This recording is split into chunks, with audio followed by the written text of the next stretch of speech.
ತಳಗೆ ಒಂದು ರಂಧ್ರವಿದೆ. 5 ರಂಧ್ರವಿದೆ. ನಾವು ಕೈಯನ್ನು ಬಿಟ್ಟಿದ್ರಲ್ಲಿ ಮಾಯಮಳೆ ತಳಗೆ ನೀರು ಬರುತ್ತದೆ. ಕೈಯನ್ನು ಹಿಡಿದರೆ ಅವು ಬೀಳುವುದಿಲ್ಲ.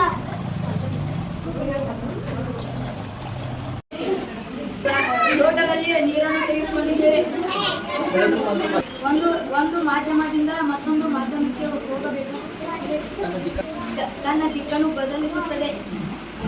ಗಾತ್ರ ದೊಡ್ಡದಾಗಿ ಕಾಣುತ್ತದೆ. ಉದಾಹರಣೆ,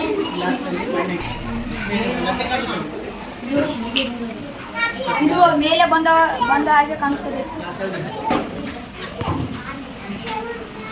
ಉದಾಹರಣೆ, ನಿಂಬೆಹಣ್ಣು ಹಾಕಿದರೆ ನಿಂಬೆಹಣ್ಣಿನ ಸಾಂದ್ರತೆ ಕಡಿಮೆ ಆಗುತ್ತದೆ.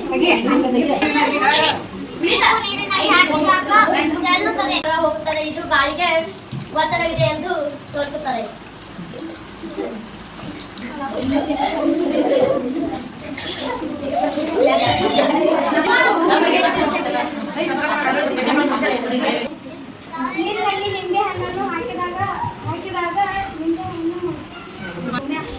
ನೀರಿನಲ್ಲಿ ನಿಂಬೆಹಣ್ಣನ್ನು ಹಾಕಿದಾಗ ಹಸು ಮುಟ್ಟುತ್ತದೆ.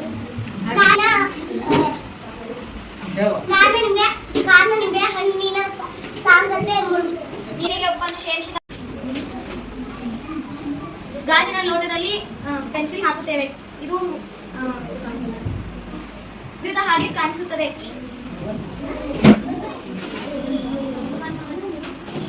ಇನ್ನೊಂದು ಲೋಟದಲ್ಲಿ ನಿಂಬೆ ಹಣ್ಣು ಹಾಕಿದಾಗ ಅದರ ಗಾತ್ರ ದೊಡ್ಡದಾಗಿ ಕಾಣಿಸುತ್ತದೆ.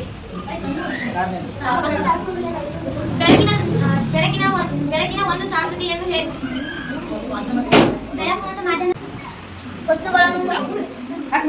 ವಸ್ತುಗಳನ್ನು ಹಚ್ಚಿ ಉರಿಯಲು ಮೇಣಬತ್ತಿಯನ್ನು ಹಚ್ಚಿ ಉರಿಯಲು ಆಮ್ಲಜನಕ ಹೀರಿಕೊಂಡು ಅವಶ್ಯಕತೆ ಇದೆ. ಮೇಣಬತ್ತಿಗೆ ಗ್ಲಾಸನ್ನು ಬೋರನ್ನು ಹಾಕಿದಾಗ ಆಮ್ಲಜನಕ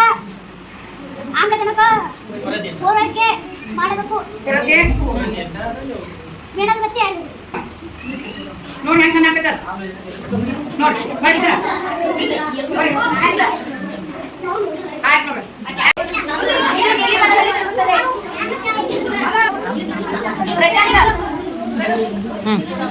ಇದು ನಿಂಬೆ ರಸ. ಇದು ನೀಲಿ ಲಿಟ್ಮಸ್ ಕಾಗದ.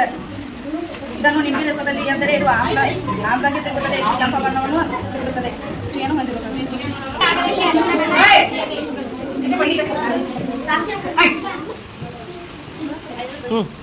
ಒಂದು ಕಾಗದಕ್ಕೆ ಅರಿಶಿನ ಬಣ್ಣವನ್ನು ಹಚ್ಚಿದ್ದೇವೆ. ಅದಕ್ಕೆ ಏನು ಮಾಡೋಣ? ಅರಿಶಿನ ನೈಸರ್ಗಿಕ ಸೂಚಕವನ್ನು ವರ್ತಿಸುತ್ತದೆ. ಸುಣ್ಣವನ್ನು ಹಚ್ಚಿದರೆ ಕೆಂಪು ಬಣ್ಣಕ್ಕೆ ತಿರುಗುತ್ತದೆ.